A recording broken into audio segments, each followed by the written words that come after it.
show is about to start. Reese on the radio. Turn it up. Turn it up low.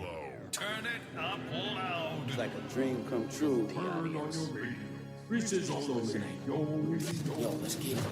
Due to the nature of this program, discretion does not exist. It's Reese on the radio, right now on WTIC News Talk 1080. And as usual, your humble host is very excited to be here on a Monday. Welcome back. To you, and all of you. I can't call it a crazy weekend. It was quiet. It was slow. A lot of things going on a personal and professional level. So the weekends were, they're a little weird. I got an important trip I got to take at the end of the month. I'm not really prepared for it because I have to fly, not digging the flying. Just because of the way that things have been lately, in the air. I'm just saying. Okay, so I'm a bit of a hypochondriac. As you all know, everything is always affecting me. I'm also a narcissist. I've been the first to tell you. But I keep it on the wraps. Just hear me out here. When I say I'm a narcissist, this is not something I do in public. I don't make everything about me, in public. I understand my role here as an employee of WTIC and your host. I don't make every situation in the news about myself, or how can I direct it back to myself. I give personal anecdotes, but privately, yes, I'm a bit of a narcissist. I believe that everything in the world affects me. Things like that I'm going to be sort of encountering. So flying, because it's in the news and we hear every day about some calamity, if I have to fly, in some way, I take that news story and make that about me. It used to be really bad. I'd be watching the news before I even got in the radio.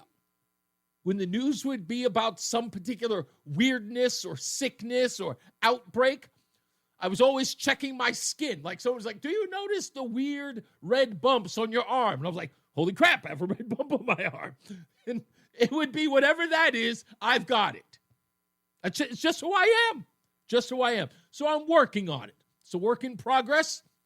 It's some 45 years, but I'm getting closer. I don't know what pace I'm going, but I'm getting there. So, yeah, I'm not really particularly happy about that, and it's, just a bunch of other stuff. So I try to distract myself, and I think that's why I'm a news junkie, is I distract myself with the news that I then, of course, inundate myself with being a part of. I don't know. It's a vicious cycle. In the news in particular, which I thought was interesting today, there's a piece of news that happened just this morning that for some odd reason I took personal. I'll play it for you and let you know why, or you'll understand why I took it personally. And it involves Chuck Schumer. And if you haven't seen it yet, I think you will probably be just as ticked off as I was. And it involves the judge, what's her name? Melissa Dugan, is that her name? She is the Milwaukee judge that was just arrested, that everyone's making a big deal out of. We'll get into that today in some detail, because I'm watching the news media ignore. I mean, we're talking like drop like a hot potato Abrego Garcia. It's like they've got no interest in him anymore. They found their new victim, and that is Judge Dugan. And they're not even paying attention to the crime she committed. They only care about the Justice Department arresting her for the crime, making an argument that this is some form of an escalation, if you will. Yes. That what Judge Dugan did by taking a criminal defendant, ushering him out a private or secure exit to make sure that they thwart the federal police, that this is in some way an escalation by the Trump administration. Let me give you an example, which, again, this is so funny. I only call it an escalation because it appears to be the word of the day. We begin tonight with the escalation in the president's crackdown on illegal immigration. Today's dramatic escalation in the Trump administration's conflict with judges. The Trump administration signaling a major escalation in its deportation efforts. Today, an escalation in the Trump administration's battle with the judiciary. Tensions between local and federal authorities over President Trump's immigration crackdown escalated today. We begin this hour with a major escalation of the Trump administration's crackdown on immigration. We begin with what appears to be a major escalation in the Trump administration's deportation efforts. And what is a major escalation in the battle here in D.C. over immigration and deportation. This feels like an insane and reckless escalation from the Trump administration arresting a judge. I will tell you, you are not alone. Is a dramatic escalation. More aggressive moves, more escalation. Trump's escalation of his migrant purge. This kind of escalatory action. This is a dramatic escalation. Escalation. Escalation. Escalation. Escalation. Escalation. We've seen an escalation. That's why Western Lensman put that together. Yeah, it's an escalation. Ignoring the crime here, as Pam Bondi described last week. Learns that ICE was outside to get the guy because he had been deported in 2013, came back in our country, commits these crimes, charged with committing these crimes, victims in court. Judge finds out. She goes out in the hallway, screams at the immigration officers. She's furious, visibly shaken, upset, sends them off to talk to the chief judge. She comes back in the courtroom. You're not going to believe this. Takes the defendant and the defense attorney back in her chambers, takes them out a private exit and tells them to leave, while a state prosecutor and victims of domestic violence are sitting in the courtroom. Wow. Yeah, no mention of that anywhere by these people. It's only about what the Trump administration did, ignoring it. But folks, I don't want this all to be lost on you. I want to give this to you from the ground floor. Forget about what we're saying nationally. Forget about what we're saying here in Connecticut or anywhere else for that matter. I want to take you to ground zero in Milwaukee.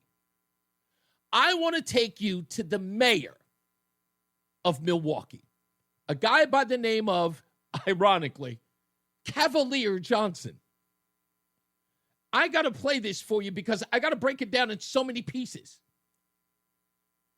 The Milwaukee mayor, Cavalier Johnson, being asked by the press to respond to the arrest of Judge Hannah, I got her name wrong, Hannah Dugan. Listen to this exchange back and forth and listen to the mayor's concern here. What happened here was just showboating. They're just trying to have this show of force, and in the process of doing this in a courthouse where people need to go for court proceedings, they're scaring people away from participating in the process.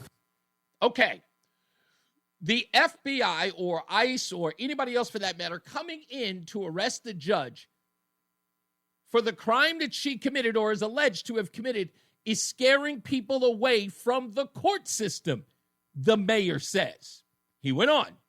So if they are witness to a crime or something of the sort, they're not going to go and participate. So if they're a witness to crime, based upon the actions of the FBI, they are not going to participate. Not the actions of the judge who took a criminal defendant while the victims sit in her courtroom and she escorts the criminal defendant out a back way to escape persecution, prosecution, or whatever the case may be. The person, the victim in this case, who's going to be afraid, is going to be more afraid of what the Trump administration did to stop a judge from having a criminal defendant escape prosecution. They're going to be more afraid. The victims didn't sit there and go, what's she doing with the guy who put me in a chokehold? Is she getting them out the courtroom in a back way? This is the mayor. And that makes our community less safe. So the issue is with how the arrest happened, not necessarily that there was an investigation. Again, I don't know all the things that happened there, but wait, I'm sorry. You don't know all the things that happened, Mayor. Then why are you even opining? What are you giving an opinion for? You don't know everything that happened. That doesn't seem to make any sense. You have a lot of opinions about stuff that you know nothing about, but go on. Saying that the way that they went about this, in this ham-handed, haphazard way that this administration has been doing since day one, it's driving people away, or has potential to drive people away from participating in court proceedings, which makes our community less safe. I want people to go to court. I want people to have their day in court. Who do you think made that less possible? Who do you think made that less possible? The Trump administration that went after a judge that gave a backdoor exit to a criminal suspect while the victims sit in the courtroom. That's who you think. You think Donald Trump's administration did that. I want people to hold folks accountable in our judicial system, but the actions of this administration are driving people away from doing that, and that's not good for public safety in Milwaukee. Do you believe this man should be deported? I'm sorry? Do you believe this man should be deported? I don't know any information about the man. I'm talking. Oh! He didn't even bother to pay attention to that. I don't know anything about the man because, again, what did I tell you? The focus is on the judge.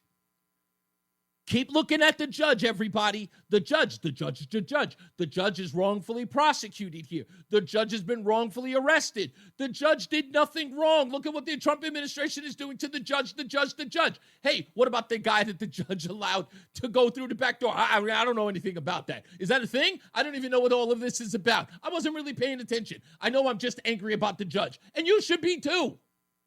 Talking specifically about the Trump administration's actions as it relates to this case and what they've been doing with immigration overall. You heard that, right? He's not focusing on the person that she let out the back door. Specifically about the Trump administration's actions as it relates to this case and what they've been doing with immigration overall since he's been president again. Like, they're scaring people. They're scaring people in this community. They're scaring people in immigrant communities all across the United States. Nobody should be afraid about a criminal suspect going out the back door who is an illegal alien, that the judge is helping facilitate that escape. The person they should be afraid of is the Trump administration arresting someone who would do just that. When folks don't participate in our judicial system, bad things happen. Our community becomes less safe. And that's the message that I'm trying to get across. Again, the message he's trying to get across is that people are going to be less safe. He cares about their safety. There is a key element in this interview that you cannot miss, okay? It's a little ways from now, but I promise I'll play it all the way through. I won't interrupt it anymore. But again, I want you to keep that in mind. The mayor, Cavalier Johnson, cares about safety. That's what he said. It's the driving message here. What happened to the judge is wrong, and he cares about people's safety. Do you believe this sets a dangerous precedent moving forward to future judges that could be arrested for similar actions? Quite possibly so, but I hope that the answer is no. I mean, if a judge is being arrested in a courthouse, just imagine the chilling effect that it sends to other folks who would otherwise participate in judicial proceedings in our courthouse, and not just in the Milwaukee County courthouse, but courthouses across the state of Wisconsin and courthouses across the United States. This makes our community less safe. And that's not a good thing for public safety in Milwaukee or anywhere across our country. Do you know of this happening anywhere else? I don't know if this is happening anywhere else. I haven't seen that. I just know that it's happened here, and I'm concerned about what happens on around public safety on the ground in this city. And that's why I'm bringing attention to this right now. Are you ready? Last question from the reporter. We're talking about public safety here. Last question. Been in contact with any of the victims that Mr. Ruiz allegedly struck? No, I have not been in contact with any victims. My concern, again, here is strictly about the tactics used as it relates to this judge and what ICE has done as it relates to other individuals who've been arrested in the courthouse. It sends a chilling effect to other people who will participate in our judicial process here in Milwaukee. And when folks do not step up, when folks do not participate in the judicial process, that makes our community less safe. Do you understand what I'm saying to you? The victims were victimized twice here. And the mayor, who keeps saying this is about public safety, has not even spoken to the people this illegal choked out, beat up, tried to suffocate. No reaching out to them at all. No concern for them at all. While he talks about public safety, everybody's got their marching orders here.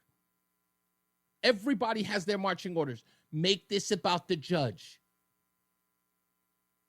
Do they think they have a better victim here than Abrego Garcia because it's a judge?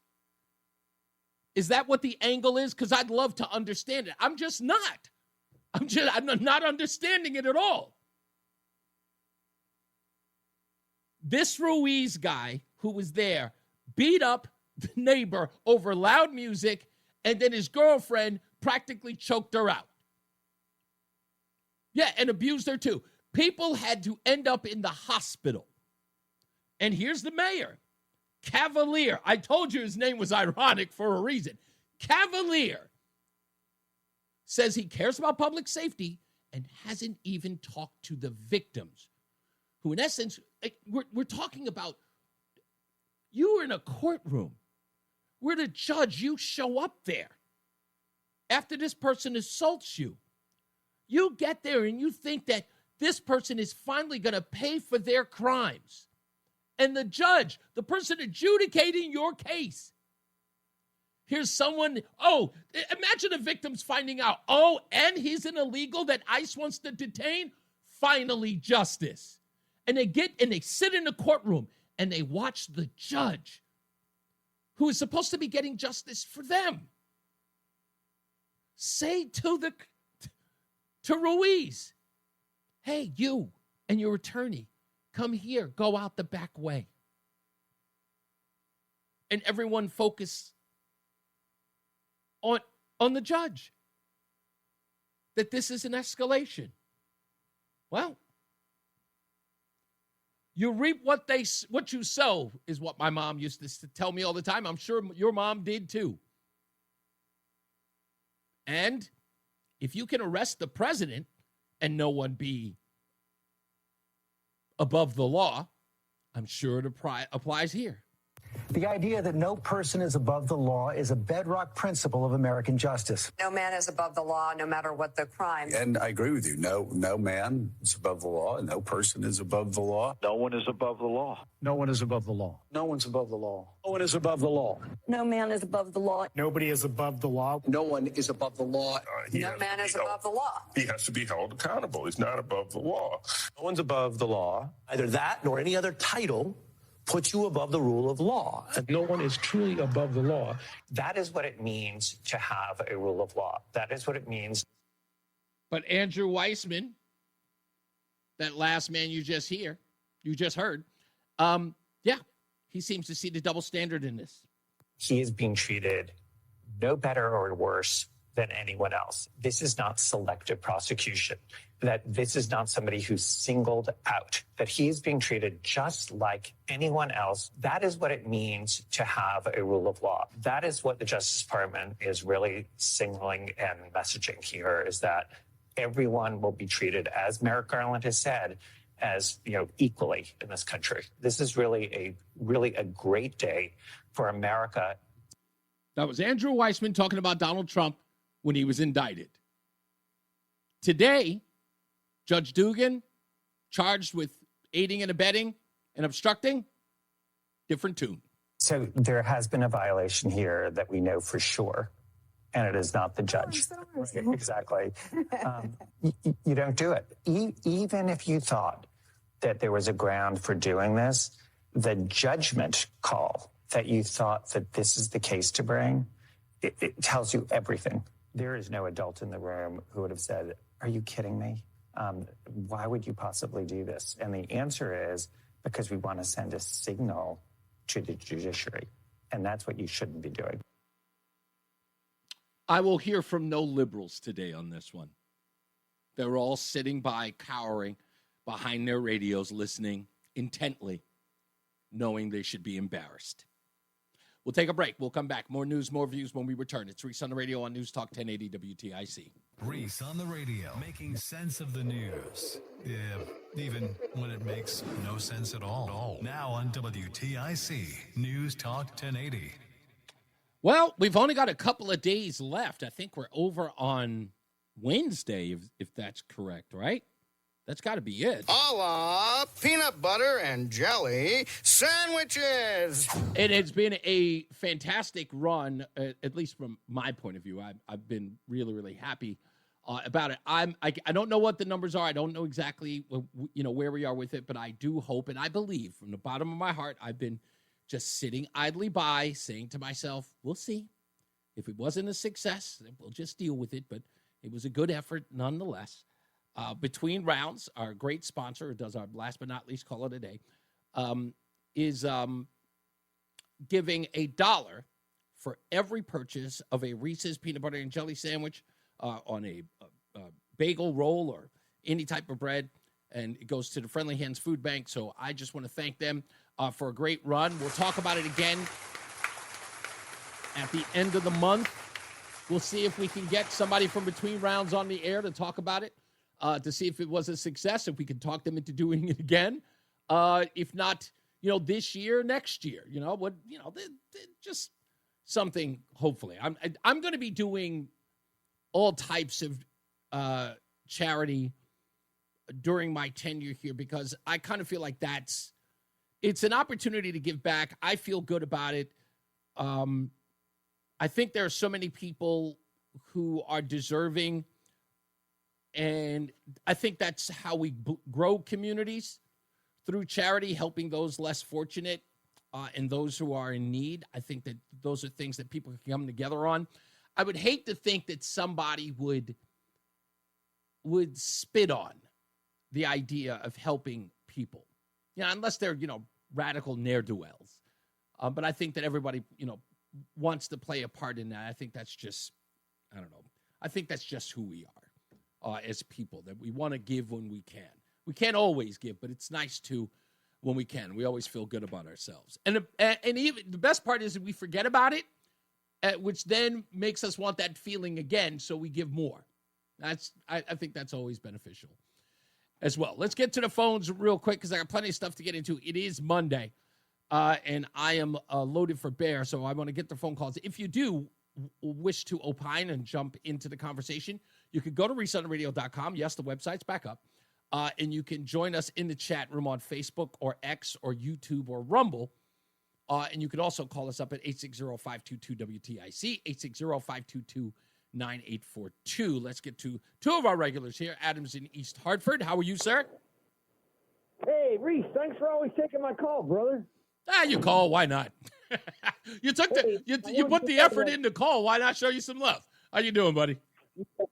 No, good. And I mentioned you, and I wanted you to know because on Sunday afternoon after church, right next to John Fitz Boulevard, I went to the Between Rounds because the end of the month is coming soon. I got another one of peanut butter and jelly sandwiches, but on a plain bagel, but not a heated bagel, thank God. Well, you learned the second time around. You're never going to get Roland not to heat up his bagel for some odd reason. Everything has got to be cooked food. From what I understand, I have it on really, really high sort of information that even Roland cooks his ice cream.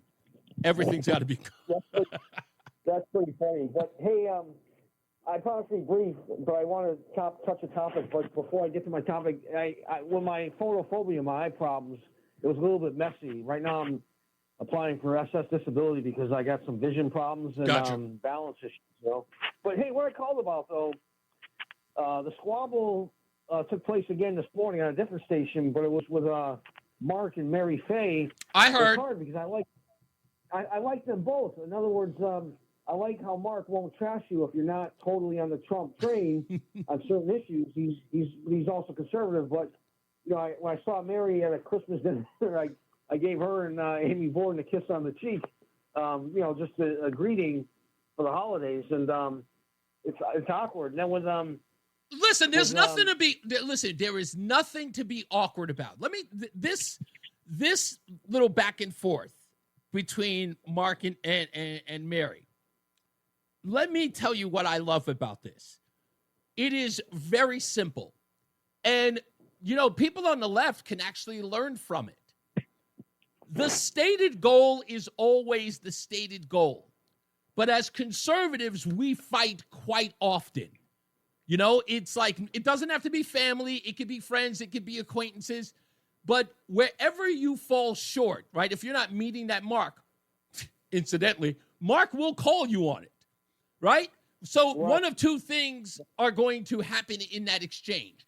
Either you're going to defend yourself or throw bombs, right?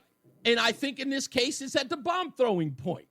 So I look at that as like when everybody's talking about, it's like, oh, I can't believe that they're at odds at one another. No. You want this kind of, this back and forth between those people because, one person is going to get personal. One person is going to get highly upset and say, how dare you, or having the audacity to challenge me. But I say for me, that's healthy because I want people challenging me. I don't get it a lot, but I should. But I think that Mark is one of these guys where he's got a very high bar. Okay? And if you don't meet it, if you don't meet that bar, he will give you hell. And do I think that's always productive? No. But you know what I do? And Mark knows this. As much as he has had it in for me and gotten mad at me over and over again, you know what I never do? I've never changed my point of view when it comes to Mark. And that is, 1, he's effective. 2, he's relevant. And 3, he's necessary. So whatever personal grievances people have with Mark is always going to be those 3 things. And if you don't take it personal and understand where he's coming from, because I do, I think that, like I said, Mark's got a high bar. I don't agree with that high bar all the time, but his high bar is necessary. And I like the fact that he will call them right to their face and he is unrelenting about it. And he'll meet you sometimes halfway, sometimes he won't, but he's got a standard. For me, that is the measure of any individual, that he never wavers on who he is. Hey, can I tell you something before I hang up? Yes, sir. I give people compliments, and I was telling the lady in the subway that this afternoon on Main Street in East Hartford that I try to be polite to people. And I was in a store once, like a CVS or something, and there was a black guy, I'm 61, and maybe he was around 60, 65-ish, and he had a nice suit on. And I said to the man, I said, that's a good-looking suit. Because I'm polite to people, You should be. I think you should be polite to anybody who isn't. And I, you know what, like you, I like striking up conversations with strangers. I'll be standing on the line at the CVS, and someone will, have something on, or they'll be, I don't know, just anything, and something will happen, and I'll just strike up a conversation. My wife thinks it's the weirdest thing, but I think that what ends up happening is either I gain a new friend or an associate, and it always turns out great. I always have an interesting conversation, and it always brightens my day. Thank you, Adam. I appreciate you, sir. Let's go to Steve in Plainville. How are you, Steve? Hey, Reese. How you doing? Pretty good, sir. I'm the guy that got you on Facebook a couple of times. Yes. I was talking to you about the old jazz. Yes. I was really into the old jazz some time ago. Coltrane, Davis. In fact, I saw Davis. I saw Herbie Hancock. I seen Chick Corea, to name a few. I really enjoy that music. I find that to be very sophisticated, that music. Then that would make me one of the most unsophisticated people in the world, Steve, because let me tell you this. You know what? Yeah. As a person growing up with a family, my grandfather and my grandmother loved jazz. Coltrane, Miles Davis, you name it. That was their thing. My grandfather would play jazz, and now so it was. And again, I've talked about it on this show. I loved my grandfather Augusta. He was night and day. He was the sunshine of my life. Every time he was around, I adored him. But when he played jazz, I did everything but gnaw off my right arm to get out of the house. I just wasn't a fan. I wasn't. Jazz was just, you know what it was? I like rhythm. Jazz was too unpredictable for my ears. And I wasn't, again, I'm probably not sophisticated enough. Very unpredictable. Yes. I wasn't sure if you were an aficionado or not. No. Jazz is just unpredictable for me. It's too unpredictable for me to get the scope of it. Classical music, like I relate more to classical than I do to jazz, because jazz is almost, I feel like jazz music is almost like freestyle poetry. You know, it just goes anywhere it wants to at any time. And that's hard. Like, as a person who likes structure, that kind of music is never going to work for me. True. Were you a fan of Jimi Hendrix? Very late. Jimi Hendrix got into my life about as late as the Rolling Stones did. I had to be mature enough for that. And I think that's the case. I think that my biggest problem, and I've always admitted it, when I'm not mature enough for a music, I don't, or a genre, I never say that it sucks. I just say, I'm not mature enough for it yet. And now I'm mature enough for Jimi Hendrix. Because I firmly believe Hendrix's last album, Crash Landing, he was going toward jazz rock. And I think he would have played with Miles down the road. Absolutely. I could totally see that as a jazz psychedelic rock supergroup that would be phenomenal. That is amazing. Thank you, Steve. I'm about to go to a break soon, sir. Thank you so much. Okay. You got it. We'll get to more of your phone calls in a minute, so stay on the lines. I will get you there. I think I got Ralph in South Carolina on the line. We'll get to him in a second. We got plenty of stuff to get into, so let me just give you a preview of what that's about. I want to give you a preview to an interview that I had to record yesterday, and I think I'm going to air tomorrow, if not Wednesday, but it should be tomorrow. It involves the Solomon Schechter Day School in West Hartford. There was a case there where a teacher has been arrested, not just for an event that happened at that school, but at other schools. You may have heard about it in the news. There have been multiple arrests for this one teacher that was involved in an incident at the Solomon Schechter School. The focus of this interview, although has to do with the allegations at this school, it was how the school handled the incident that will alarm you. And I had an opportunity to go over the documents. I had an opportunity to go over some of the information that is associated here. Also, I will also be bringing you, that one's going to wait, but I've got some details, of course, on the Janet Serrano case as well, because I've been waiting in the wings for that, for some last-minute FOIAs to come in. And I think we already got one that was in so far. I haven't heard about the others yet, but I have some details on that. Plus, I have let's just say I've got some information. I want to get to that, and that will come in the next coming days. But within the next 2 days, the Solomon Schechter Day School in West Hartford. This story is alarming, primarily because it involves so many things at the school that parents should be concerned. Okay, and if you've had an experience like this at your school, you need to get in touch with us here at Reese on the Radio. Okay, so we'll get into that also tomorrow. We've got the stupidest thing I've read today. Also has to deal with illegals here locally. We'll talk about that as well. So stick around. More news, more views than you can shake a stick at. It's Reese on the Radio on NewsTalk 1080 WTIC. A la peanut butter and jelly sandwiches. Common sense is right for you. Right for you. On NewsTalk 1080 WTIC. Again, that's what I get for not cutting off my audio clips. That was my fault. Reese on the Radio. We're back. NewsTalk 1080 WTIC. Let's get to Ralph in South Carolina. How we doing, Ralphie? Good, Reese. You have a serious problem, Reese. You don't understand that progressive liberal judges don't have to obey the law. I know. That's your problem. Joe Biden, when the Supreme Court said you cannot forgive student loans, what did he do? He forgave student loans. And the two moron. Ralph is right. None. Ralph, you got to either stand still or something. You're really, really underwater. Just call me back if you can before we go to a break. If not, I'll just get you on the top of the hour. I promise. His phone has been off for a lot. It has to be in the place that he's sitting in. Let's go to Jim in Wellington. How we doing, Jim? I got to tell you, it kind of baffles my mind. You know, Congress has the ability to rein in some of these judges and the way they make their decisions.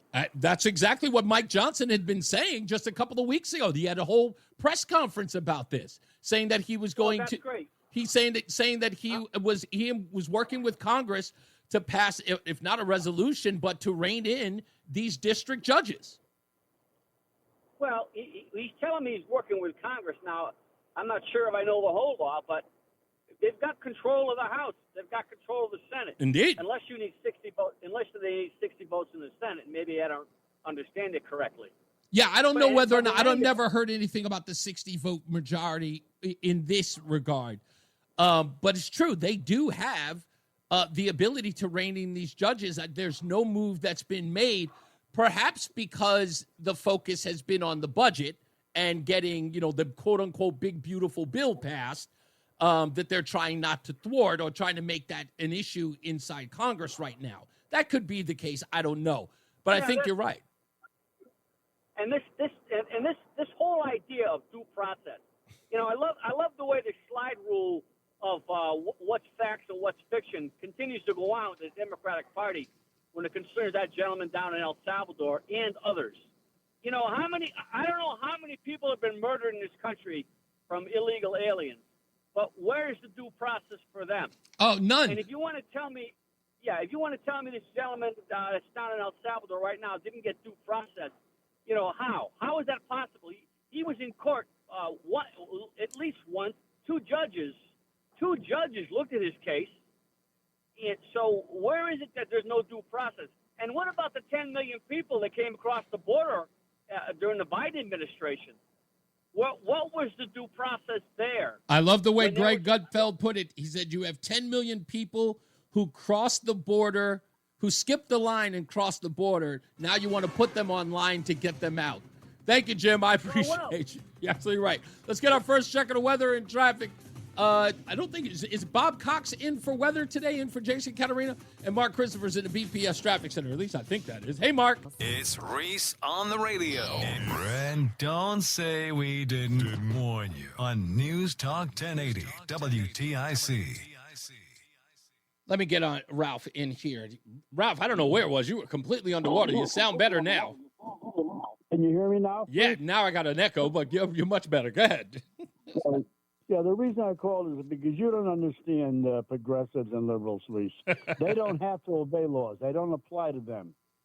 A perfect example of that is Joe Biden, when the Supreme Court said you cannot pay off student loans, he did it anyway. Yeah. And in fact, he was... All the To just add credence to your point, here's Alexandria Ocasio-Cortez, the new Democrat frontrunner. There has been thought, I believe, given to this. Senator Ron Wyden has already issued statements, for example, advising what we should do in a situation like this, which I concur, which is that I believe that the Biden administration should ignore this ruling. I think that ignored the judges, they said. Yeah, but do you remember all the demonstrations they had when he did that? None, not a one. Yeah, you must have forgot. I mean, you look at these people, Reese, I'm sorry, but the Democratic Party, and looking at what they're doing and what their values are, has probably sunk to the lowest in its history. And that's a personal opinion. Going back years and years and years, I was a Democrat.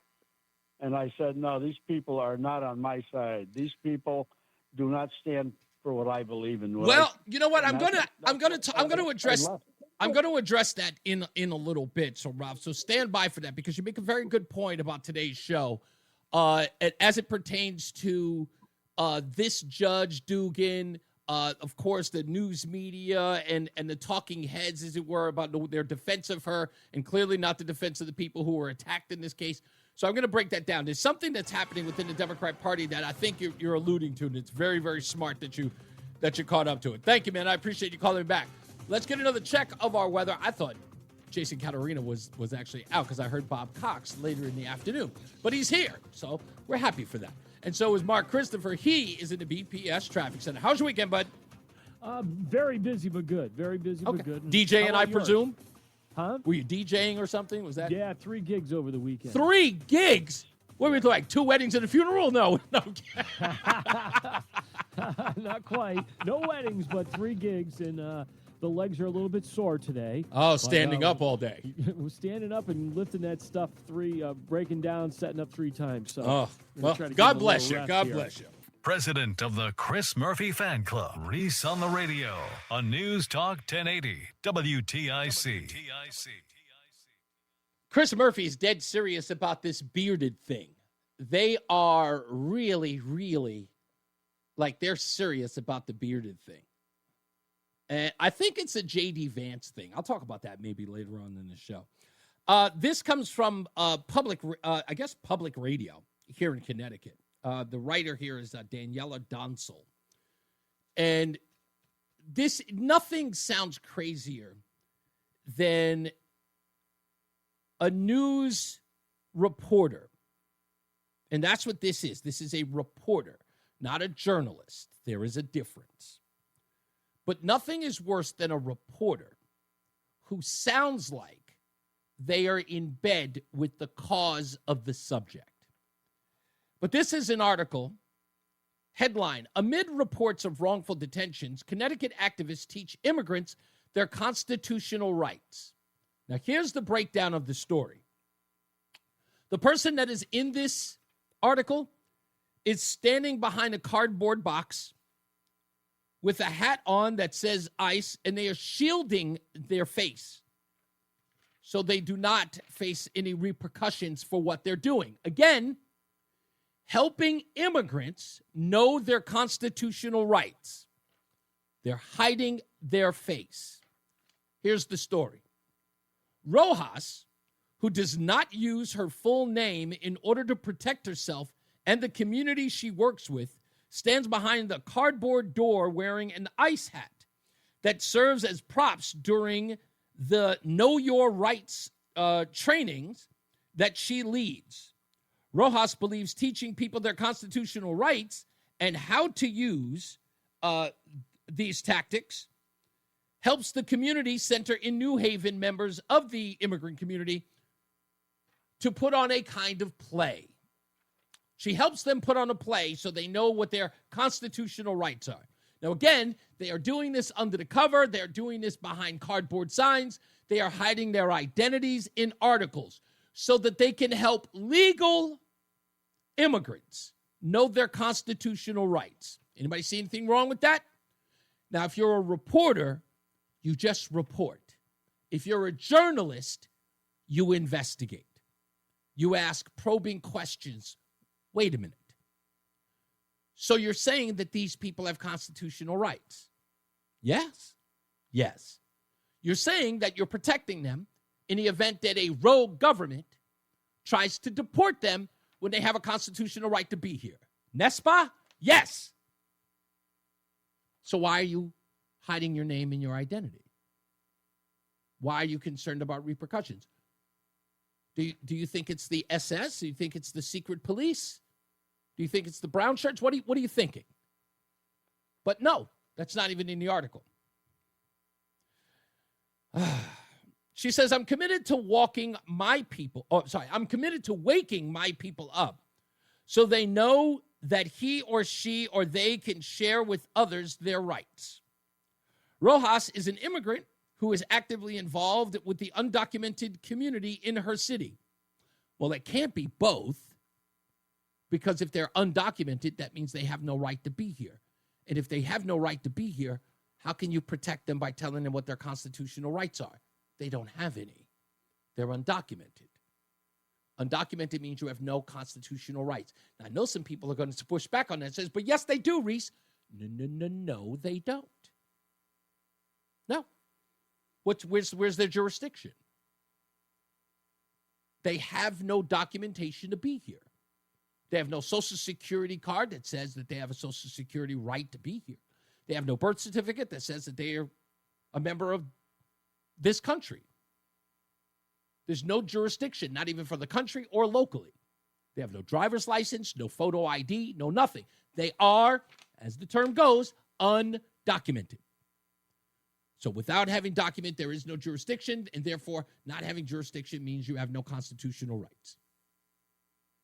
As far as constitutional rights are concerned, yes, you must be represented, or let's just say you should be represented by an attorney.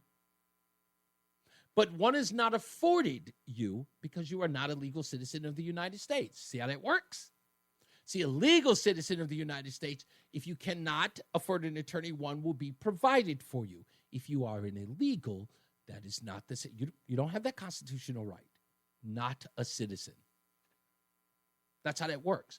So when you hear these people talk about this stuff, about working on a constitutional rights, and a reporter who just repeats what they're told, that's what a reporter does. They report. They're like a security guard at the mall. Observe and report. That's it. What did you see? I saw this, that, and the third, and they told me this, that, and the third. Did you investigate further? No, sir. Not my job, above my pay grade. I am here to observe and report. That's what reporters do. Just saying.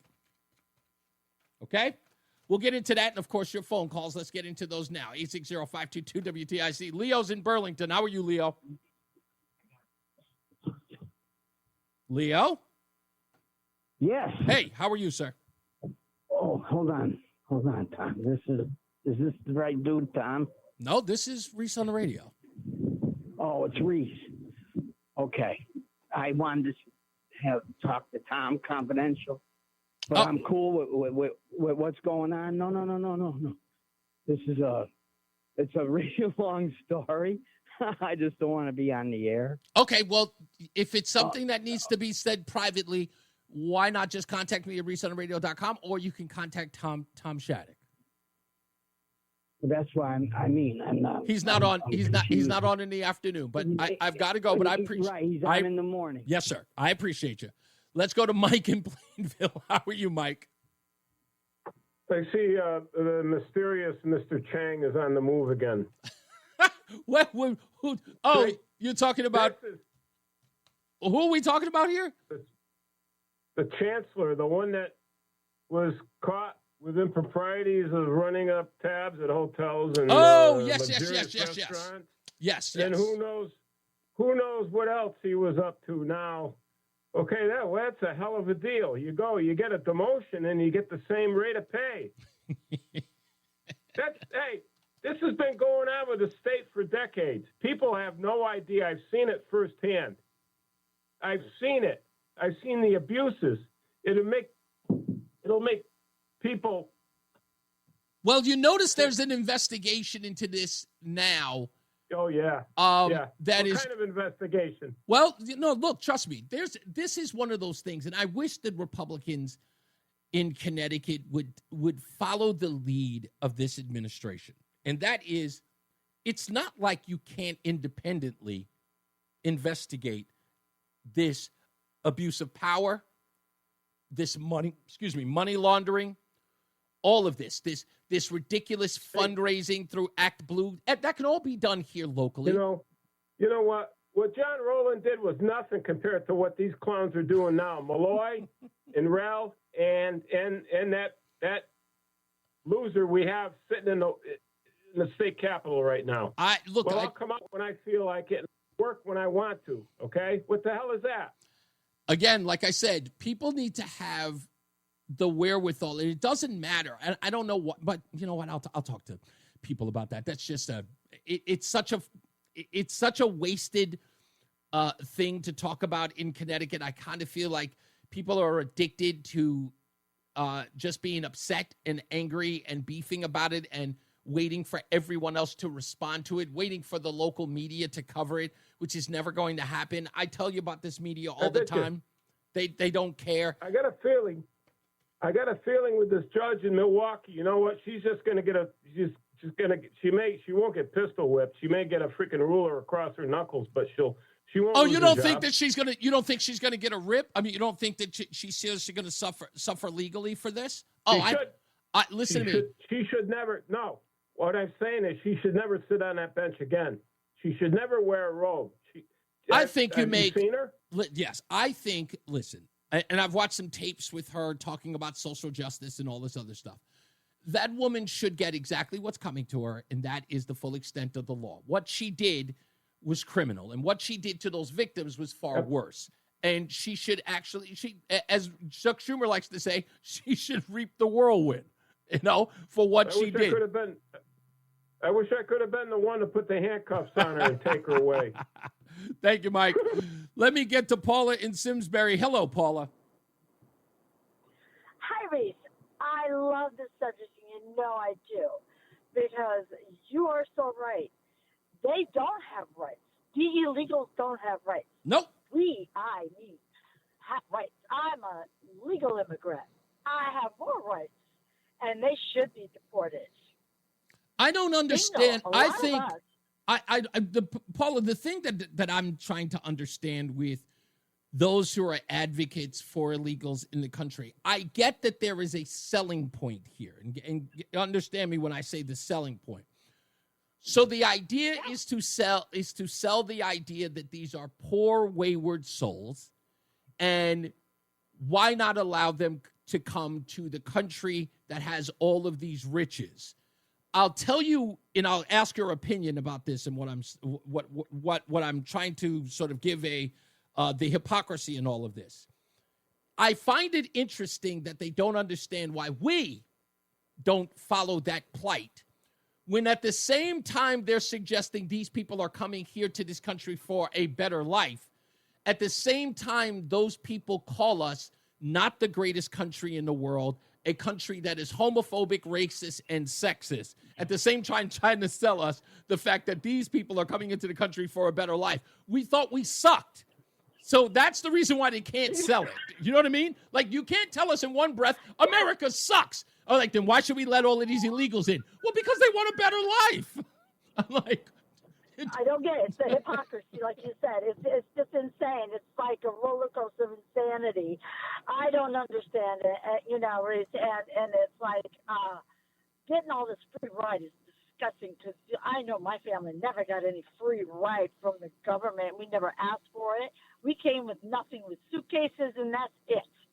It was unheard of. Like, I'll tell you this, Paula. The interesting thing is that having the weird advantage, and I know people would look at it today and goes, what's that teenager hanging out with all of those old Vietnam vets for? And look, I did, but it would be weird today by comparison. But I talked to one of my good friends, Derek Headley. His father came here from Panama and became the CPA for the Bank of New York, right? In New York City. He was the head CPA there. He came in from Panama. And I listened to that man talk to me about my generation and my Americanism versus his immigration. And he said, that's the difference. He goes, people who come into this country legally work 10, 15 times harder than you kids do. And that's that's the place that he came from. That immigration versus this immigration is two different things. When your parents got here, they frowned at getting on the dole, because they understood what that was like by having their lifestyle rationed. People who come from Cuba, why do they end up being Republican when they end up in Miami? Because they knew what it was like to have government control of everything. There's sort of a causation, if you will. So that's the immigrant population that came here in the 50s, the 60s, the 70s. They never thought to take government money. They thought about doing it on their own. And of course, I talked too long, and now you're breaking up. God bless you, Paul. I'm sorry, dear. I appreciate you. Oh, my God, my Reese. Thank you. You too. Yeah, I mean, it's a completely, think about the immigration that we had here over the years. You know who they are. No one got into the country, and the first thing they did was go down to social services. Some people had 3, 4 generations in their house. I remember living in Queens. I'll talk about this real quick. I lived in Queens, in what was considered Bricktown in Queens. It's near Southside Jamaica, Queens. I want to say it was right before. I was going back and forth between Queens and Manhattan. So by now, I had an apartment in New York, and I was coming back to Queens to come and hang out a lot. And it was this Jamaican family that lived right next door. And they lived in the whole house next door. 3 floors and a basement. So we're talking main level, second level and attic, and they had a basement. So in essentially 4 levels. Every generation of this Jamaican family lived there, and they all went to work. And they all paid for the bills in that one house. And each and every one of them, it was almost like ticking them off. each one of them saved enough money to move on and start their own family somewhere else. That's what it was like back in the 50s, 60s, and 70s. Multi-generational families living in the house, them making a way for themselves and then going off and taking care of their own. That was the way it was. Now, we're hauling them in and putting them right into social services. It's a completely different makeup now. Anyway, we'll take your calls, 860-522-WTIC. Let's get another check of the weather and traffic with Jason Caterina and Mark Christophers in the BPS Traffic Center. Hey, Mark. Stay locked in. Reese on the radio is on WTIC News Talk 1080. That's what I get. I wasn't even paying attention. I was busy doing other things. Stephen Miller was giving an interview, or at least I was watching an interview, and I got so caught up in that I didn't even hear the break that we were coming out of. Let's go back to the phones. Chip is in Coventry. We'll talk to him real quick before the break. How we doing, Chip? I almost said Chip, my man. I'm still waking up. Hey, Reese, just one real quick point. How long have you been in radio? Just curious. Started in, I want to say 2001, about April of this year. April of 2001. Wow. Good for you. Good for you. Now, when I started, don't get me, if you're asking, like, in essence, as an on-air host, that didn't happen until September 11th of 2001. Can't forget that day. Yeah, never would. That forced me on the air. So that was my first broadcast day as a talk show host, was on September 11th. But I started as an intern for a radio station in April of 2001. But go ahead. I'm sorry. What was your point? I caught the tail end, even when I was home. I watch Fox because that's, to me, real news. And so I caught the tail end, and I think one of your callers not that long ago, a gentleman was talking about what I wanted to talk about, so I'll put a little twist on it. Judge Dugan or Hoogan from Milwaukee, you know, the one that let the illegal. You know what? I'm going to laugh, and I don't, because I'm not a mean guy for the most part, but here's a lady wearing the robe, and she, sure, because they do intimidate me when I ever have to go, which is rare. But they're the judge, right? And they're above the law, so they think. Well, they do carry. Listen about it. That judge, they hold your life in their hands, in their very hands. So there's an intimidation related to that. Real quickly, I've been to court a couple of times, and I'm not going to lie. Man, I'll tell you what, I'll do it. Yes, ma'am. No, I'm not even sure what to say. What do I say, Your Honor, your judge? Yeah, right. You want a coffee? You want a Diet Coke? But seriously, what gets me is, this isn't going on.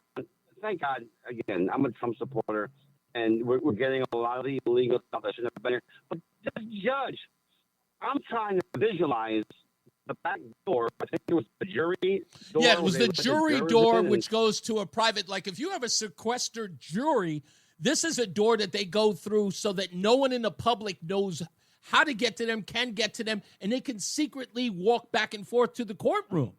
So, that in and of itself, it's self-explanatory. What she did with this criminal defendant is put him in a place where no one can get to him, and it is, in essence, a secret passageway.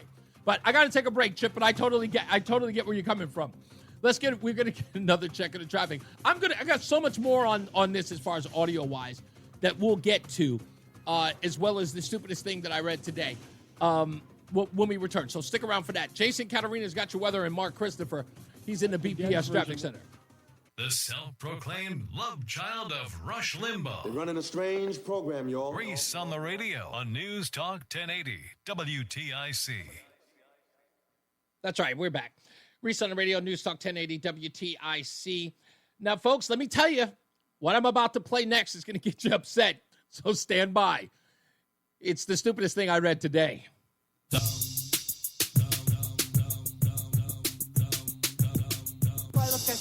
Yes, you do. Stupid as can be. This could very well be the stupidest person on the face of the earth. Stupidest thing I read today comes from none other than Chuck Schumer.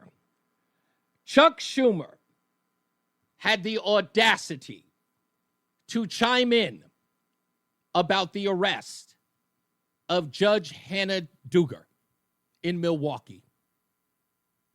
And I just want to play for you his comments and back them up with why you should be outraged.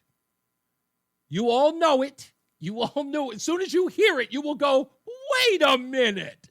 They're trying to intimidate judges. This is not the first time or the second. They've said they want to impeach judges. They said they're going to go after judges who don't agree with them. That is so against the Constitution. What Trump, Biondi, and the whole Justice Department are trying to do is push that judge, threaten that judge, so the judge is no longer impartial. It is outrageous. You cannot have a democracy without an independent judiciary, and they're trying to clip the wings of that independence. Now, tell me you're not mad. Tell me you didn't hear that and just go, what? What the what? Yes, that's right. Chuck Schumer complaining that arresting a judge for a criminal act is intimidating the judiciary. That guy said it. So you can imagine plenty of people online lost it, as you are.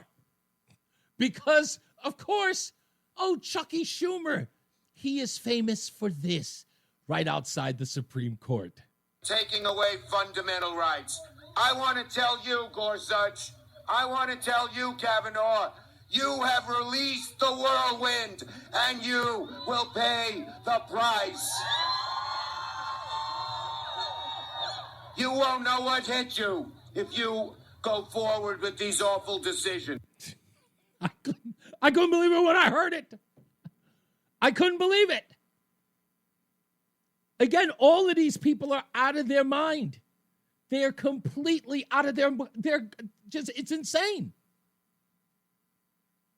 It's not like they don't know what the judge did, but I told you, I know what the whole deal is. I guess I have to use the term psyop, but that's what it is. Pay attention to this. A judge got arrested. But they don't really think that no one knows what the judge was arrested for.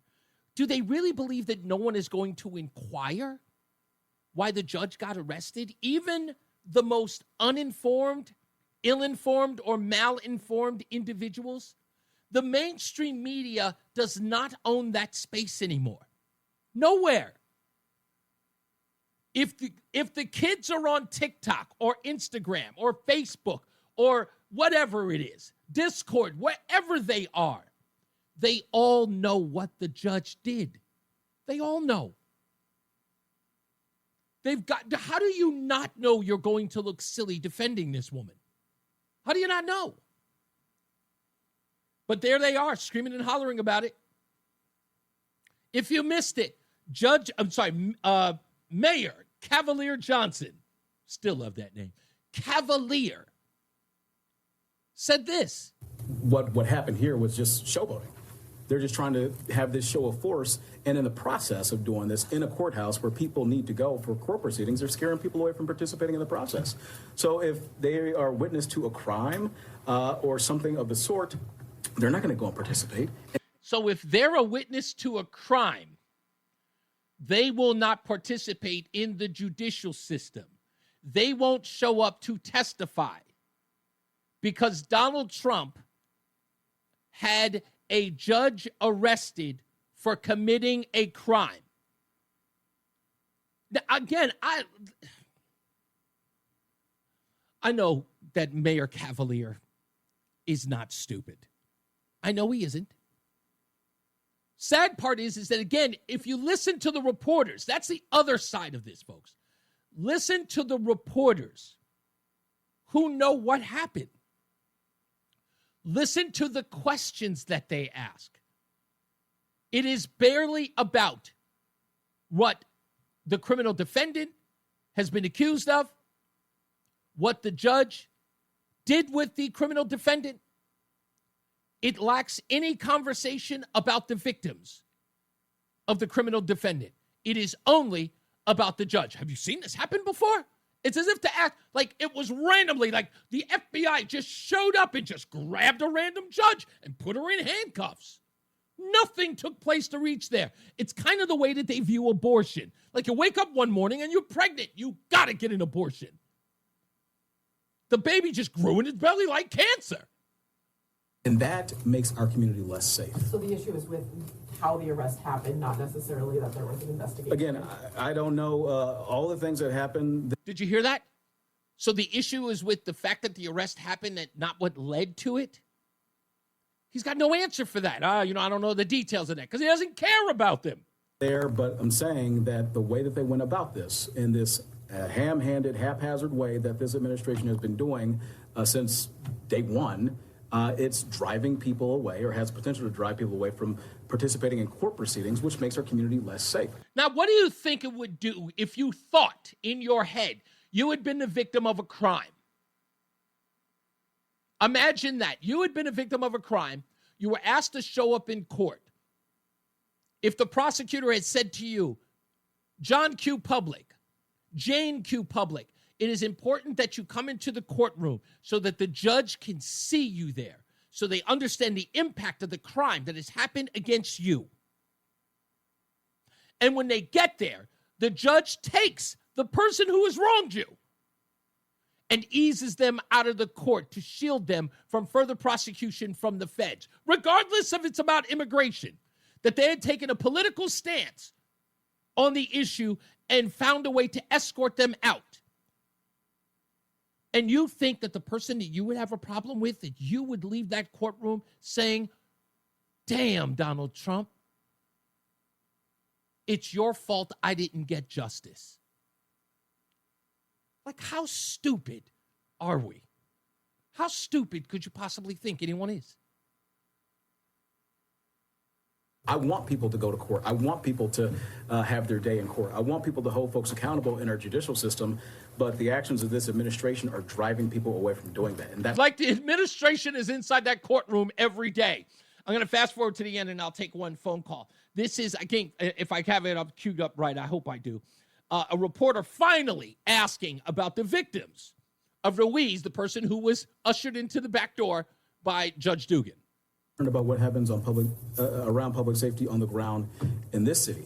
And that's why I'm bringing attention to this right now. Have you been in contact with any of the victims that Mr. Ruiz allegedly struck? No, I have not been in contact with any victims. My concern, again, here is strictly about the tactics used as it relates to this judge and what ICE has done as it relates to other individuals who've been arrested in the courthouse.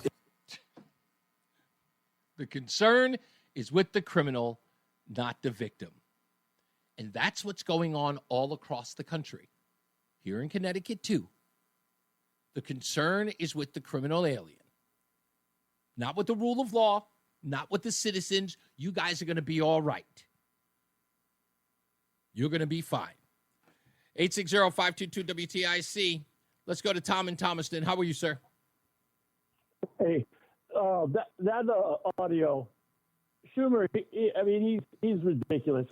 It proves that he is a narcissist and sociopath. He's not a psychopath, but he's a sociopath because he will say anything at any time to try to make at any time. The only thing I hope, and I truly believe, the one thing I think this country has united is most of us want fairness, and there's nothing fair in statements like that. I think that's one of the reasons why younger people are turning more conservative. Reese, my hope is we got to get a lot of high school kids that are seeing the hypocrisy. They got to get into college programs that make them news people. Yeah, because we got about 20 years left. If the young people right now don't get into journalism and not be shills for the Republican Party, just be fair. Yeah, exactly. I think that you can be an honest look. I think that as a journalist, you can be an honest journalist, even if what you're writing or what you're reporting on may be pro-liberal or pro-Democrat. If they are right on an issue, remember, if you go straight down the line, right, if you're calling balls and strikes, and the liberal ideology is the one that comes out victorious or out to be the most prudent, I'm good with that because I don't have an argument. I can look at it and say, well, you know what? I didn't see it that way. Clearly, this reporter has laid it down the line and given a perspective. And again, that should happen by accident. You know what I mean? If it's got a liberal or conservative bent, it should happen by accident. It should happen just by doing the reporting. Sure, exactly. And another example, those people that got deported the other day. You probably played it already today. I haven't been able to listen to it. That's okay. Recently. You're talking about the children, the 4-year-old or the 7-year-old? Yeah. Were deported. An idiot with a high school education knows you can't deport an American citizen. If they didn't let those kids go back to the country with their mothers, they'd be outraged that we're, stealing the children. And again, it shows you exactly how dishonest this is. If you watch that early morning White House press briefing with Caroline Leavitt and Tom Homan, even Homan took a win after the reporter who suggested that American citizens were sent. It was like, you're being dishonest. You know damn well that the person who was deported was an illegal alien who had 2 children. They gave him the choice. Did the children stay with the parents or stay with someone here in the United States? The mother said, no, my babies are coming with me. Fine. The babies go with you. Other than that, they're going to be living. You can't leave them in an apartment by themselves. And the mother made the final decision. She made the decision that she was taking her children. I'm getting deported. I'm an illegal. I'm taking my babies. What parent wouldn't? But to suggest that they deported legal aliens, legal citizens of the United States without giving that context explains exactly who they are. That's the only good outcome of that whole weekend is we got it on tape where they said right to their face, of course they went with their parents. Yes. They're their kids, Exactly. And we didn't, and here's the thing, they didn't separate families, which would have been the narrative if they had done it. Right? If they'd allowed the kids to stay and the mom had been deported, the headline would be Trump administration is separating families. That's what it would have been. Yeah. As much as I want, a good conservative politician, we got to get good, fair journalists first. Yeah. And indeed, that's, you know what? And I think that we'd have more people, if young people took that bent where, look, it's just to get to the facts and it's not to just repeat or regurgitate what you heard or be a stenographer, we would have better journalism in this country. But, there's a concerted effort to get liberal media out into the masses. I guess they don't understand why it's failing. Thank you, Tom. I appreciate you, sir. And a good point about that is, here's the thing. I look at journalism today the same way that I look at any other product put on American shelves at the store, at the big box, or whatever it is. Have you ever seen an item that one day was everywhere and then it was gone? And when you find out why it's gone, it's because the customer wasn't interested anymore. The customer said, yeah, it was a fad. We liked it in the beginning, but then it got old, it got stale, and we lost interest. Well, that comes with everything you have to purchase, even the news. The news isn't free, ladies and gentlemen. Maybe with the exception of the news that comes over your television, but even then, you have a right to switch channels. And no one's going to buy your product if over and over again it keeps failing to meet your measure of quality. That's what's going to happen. It's just the way it works.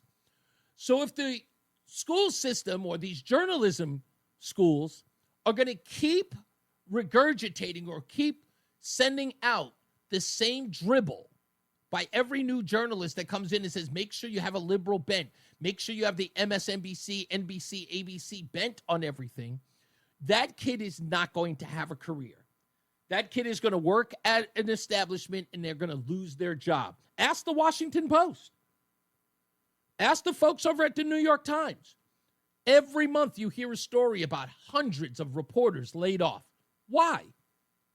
In order for you to stay, you've got to make in order for you to stick around, your product has got to be worth people reading. I love that article because that article is always good every time I read it. You got to keep reinventing it every day. You got to keep them. You got to compel them. But if they know you're just going to come out and do the same thing, look, CNN.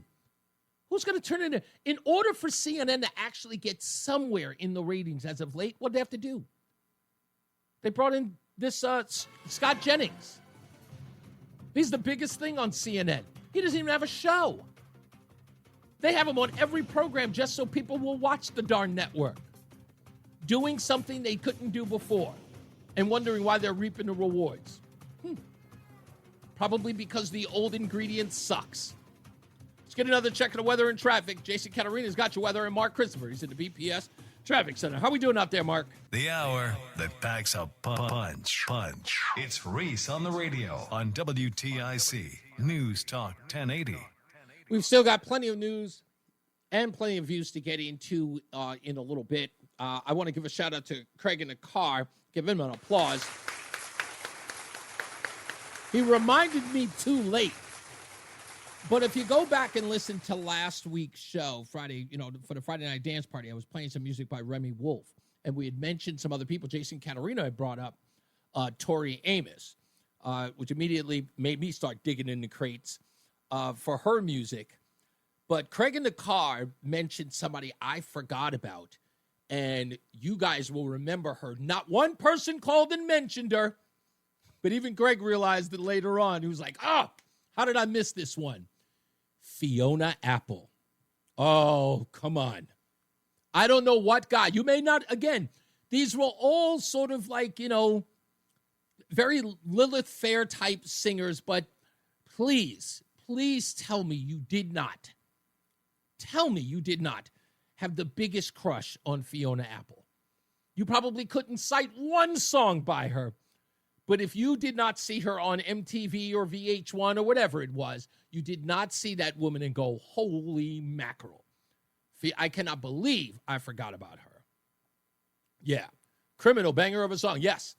Fiona Apple was absolutely gorgeous. I can't believe I forgot her. With everybody I was mentioning, Fiona Apple never even popped into my head. So I take complete responsibility for that, and I thank Craig for bringing it up. Let's get another check of the weather and traffic with Mark Christopher and Jason Caterinos, who's got weather in the BPS Traffic Center. Hey, Mark.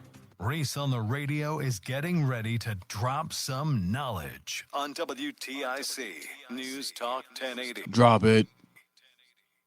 We're back. It's Reese on the radio, News Talk 1080 WTIC.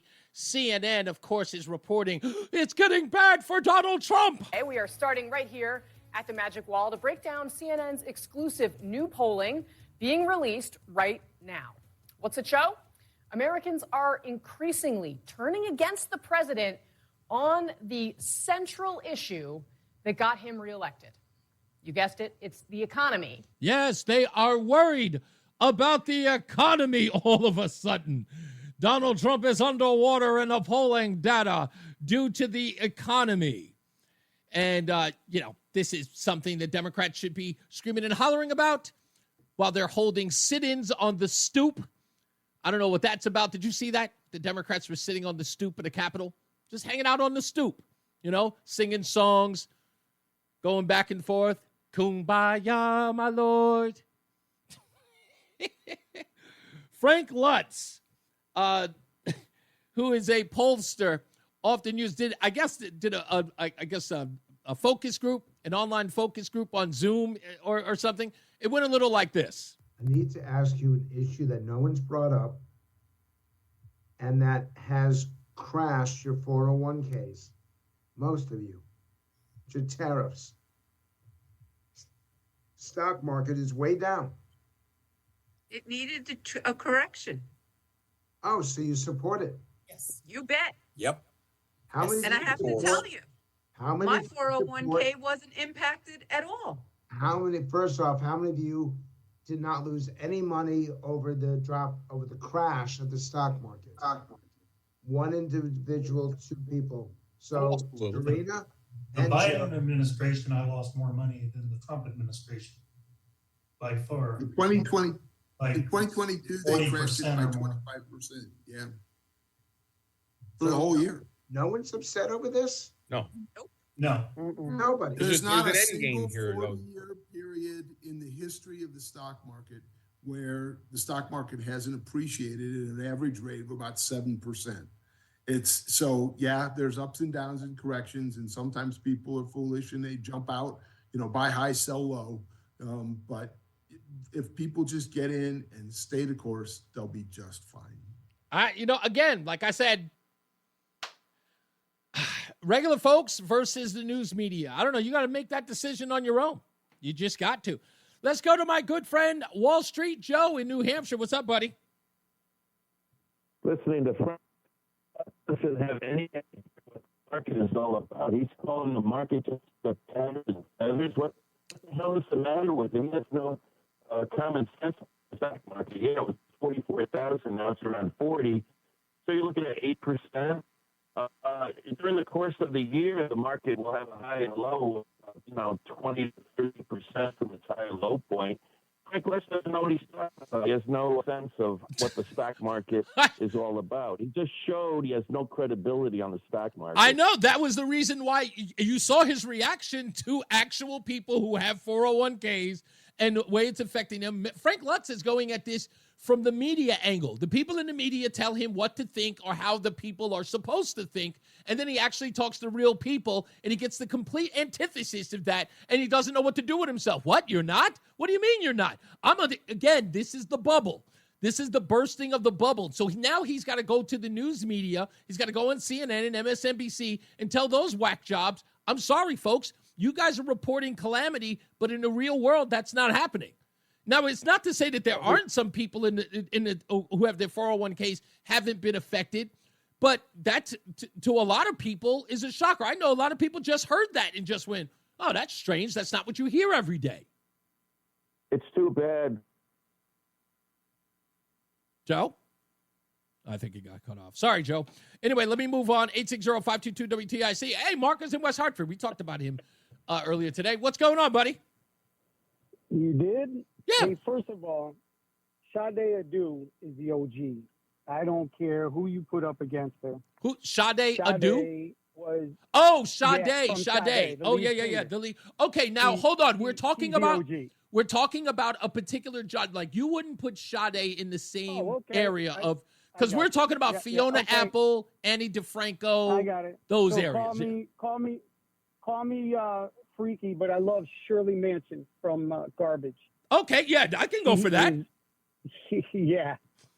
Anybody, I mean, whether it's Crush or Stupid Girl, and her band is tight. Listen, important stuff. Yeah. And, I'm listening to you talking about journalism. Mm-hmm. I'm going to tell you, it was easier running into burning buildings than it is to gather information and try to get it out into the public for when you challenge people. And I'm hoping you'll assist me in breaking another local story. I believe that my story is there's no way that this council member is going to survive this. I think she just self-destructed. She's a council member in West Hartford. Mary Kay? I'm going to try to break it down real quick. Mary Fay. That's right. Mary Kay. Mary Fay, right. Mary Fay wears Mary. I don't think she wears Mary Kay. For those of you who know her.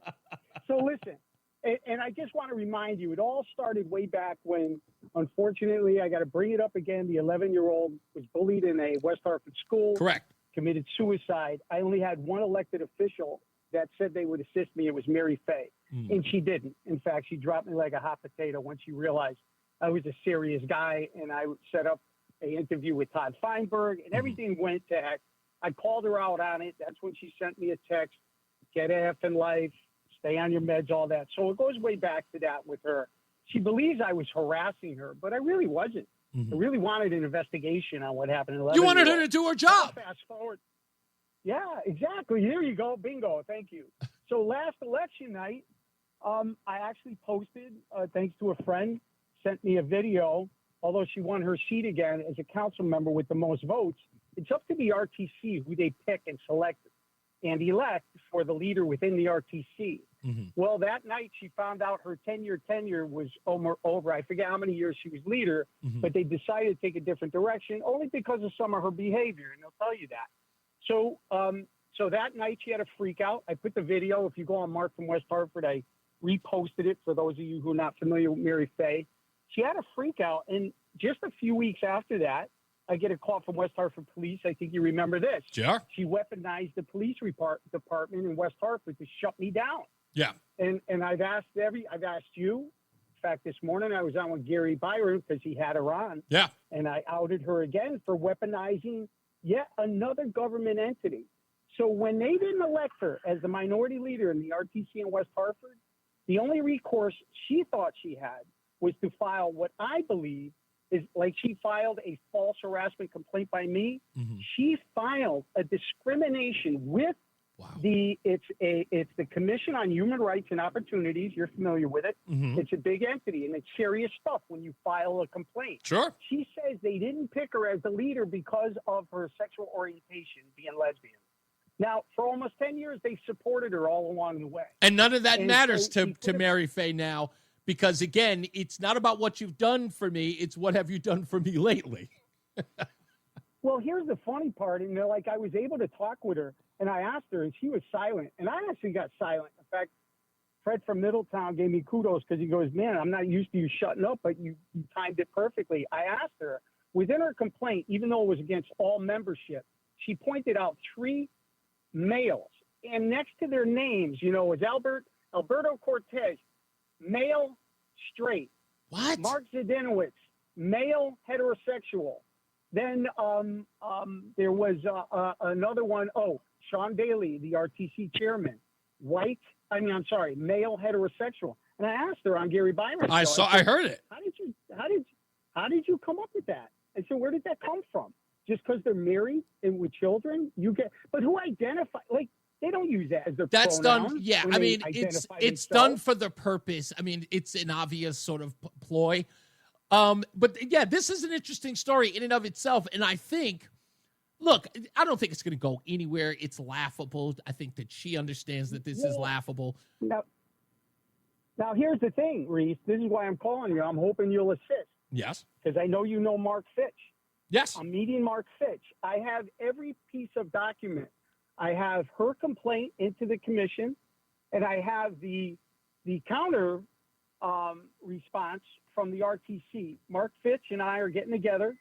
I'm going to give him everything because, of course, he could break it down more than you and I can in a 5-minute conversation. And, the news, TV news isn't going to cover it. Because, again, getting back to journalism, there is none.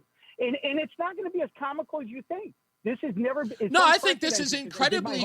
I think this is serious because, look, the cudgel that is the whole her sexual orientation being used to, in essence, bully people to give her a position that she's had already, she's tenured out of, okay, to then make this an issue where she feels as though she needs retribution, to suggest that after all of the times that she got the position, now this one time that she can't get it immediately becomes the thing that no one's ever used against her, shows exactly how disingenuous she is. But I think that should be focused upon. I think that's I think she should be outed as the fraud she is for just that. Unless she can explain to me, or anyone else for that matter, exactly how that could possibly be the case. I don't think she can. Well, this goes beyond the sausage being made. What this did, too, is those of you who are going on Mark from West Hartford on Twitter or know of Mary Faye, they're desperate. RTCs in Connecticut are desperate trying to recruit membership. Who would ever want to join? Who would want to go in that snake pit? They all make a difference. I get that all the time. Oh, you got a big mouth. Why don't you get involved? You think I'm going to be accepted in there? No. You think Mark from West Hartford is going to go in there, speak my piece, and they're going to go, this guy's making a lot of sense.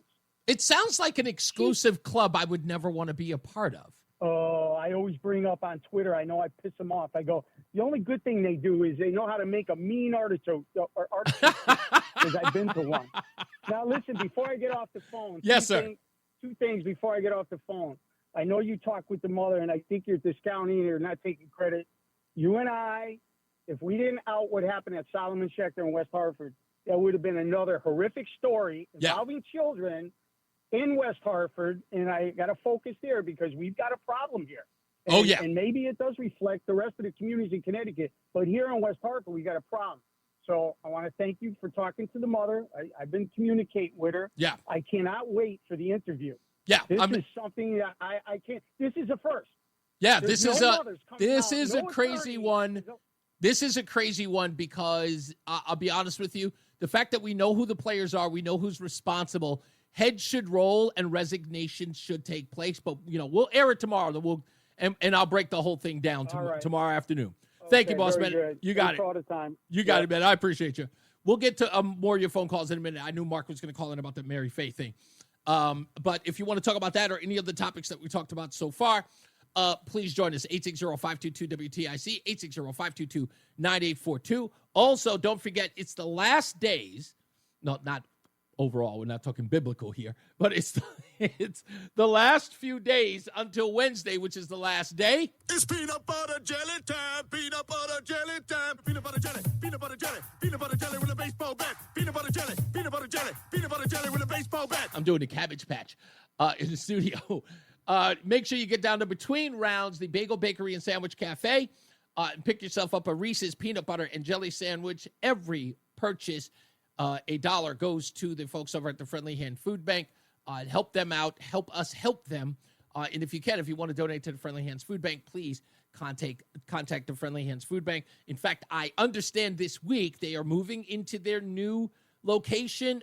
Mailman Mike, if you could send me a text and let me know, because their new facility is a warehouse. You had to see the house that they were in. That place was wall to wall. They even had a section for tissues for Tim.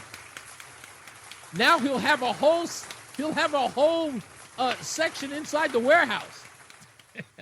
Tissues for Tim. Don't think we forgot about that. We'll talk about that as well. I went to go visit Karen when I was there for the election day, and I went to Torrington to go check out the house. And it's a big house, but every room was stocked to the hilt. And Karen sends me over here, and she goes, "Hey, look, we've got the toiletries, too." And it was all the way to the ceiling. You couldn't even walk into the bedroom. And it was nothing more than tissue. It was tissue, toilet paper, paper towels. And she immediately said, "Tissues for Tim." And I went, wow. The donations were plentiful. So I want to thank all of you for doing that. So you guys give. You're great. You're great. You guys always looking out for those in need. Let's take another check of the weather and traffic. Jason Caterina, he's got your weather. And Mark Christopher is in the BPS Traffic Center. Roads getting better? I know we had something earlier. Sorry about that. You guys going to screw that up again. Of course I did. It's Reese on the radio. We're back. And we're going to take your phone calls, of course, in a little bit. Please, if you would like to be the last but not least caller today, a lot of the regular callers still call in, but if you are new to the program, you don't always have to opine. Just get on the phones. In about another 15 minutes, just get on the phones, call 860-522-WTIC, 860-522-9842, so you can win a dozen bagels a month for 6 months, courtesy of Between Rounds, the Bagel Bakery and Sandwich Cafe. They are our friends, and they are giving this away to you. And if you like Between Round bagels, if you ever had them, you know that you can't pass this up. So give us a call at 860-522-WTIC. I also want to send a message all the way down south. It's been a while since I played this as an homage to a friend of the show.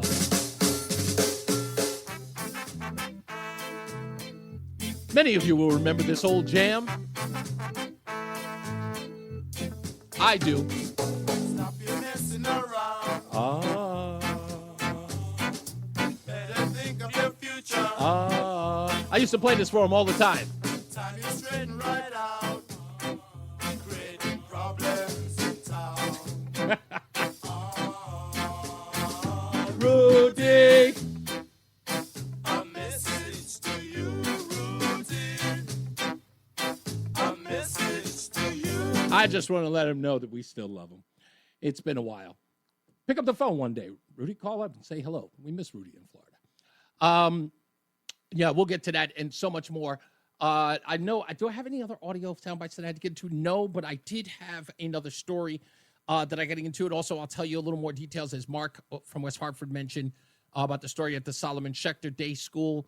That is an incredible story of what I can only describe as, and I think we're seeing this culture of it. as well. It is this protectivism of wrongdoers. And it has been like, it's unheard of. It would be one thing like someone defending Jesse James or somebody defending, the anti-hero. That I get. Now we've got people who are in support of criminals. I'm saying it everywhere, from Luigi Mangione to Carmelo Anthony. We're seeing this everywhere. To Abrego Garcia. Do you see this pattern? It is a growing pattern of these people.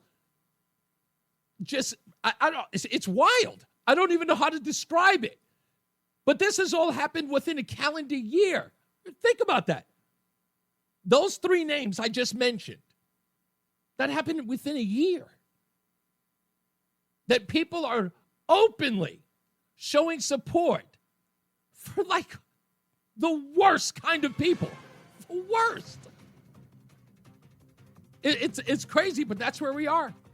I think I want to talk about that a little bit tomorrow, but this story at the Solomon Schechter's Day School, very similar to that.